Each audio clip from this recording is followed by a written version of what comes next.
Agriculture robot সিরিজের part 4-এ আজ আমরা দেখব ফার্টিলাইজার স্প্রে সিস্টেমের টেস্টিং। এই সিস্টেমের জন্য আমরা একটি ছোট পাম্প, ট্যাঙ্ক এবং পাইপ ব্যবহার করেছি।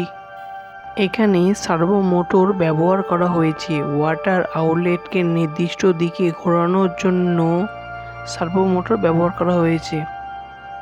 সার্ভো মোটরের সাহায্যে স্প্রের ডিরেকশন পরিবর্তন করা যায়, ফলে নির্দিষ্ট জায়গায় জল পৌঁছানো সম্ভব হয়।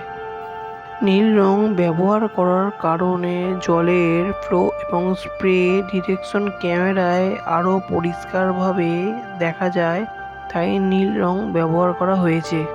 এবার পাম্প চালু করে দেখি ওয়াটার সাপ্লাই ঠিকভাবে কাজ করছে কিনা আর সার্ভো মোটর ঠিকভাবে কাজ করছে কিনা সেটাও দেখে নিই। সার্ভো মোটরের মাধ্যমে ডিরেকশন পরিবর্তন করে দেখছি নির্দিষ্ট জায়গায় জল পৌঁছানো যাচ্ছে কিনা।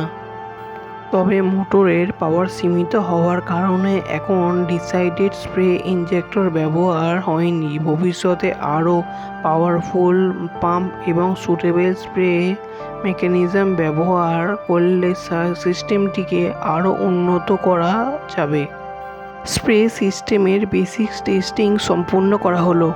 আপনাদের মতে এই রোবটের স্প্রে সিস্টেমে আরও ভালো করতে কী ধরনের পাম্প বা স্প্রে মেকানিজম ব্যবহার করা উচিত?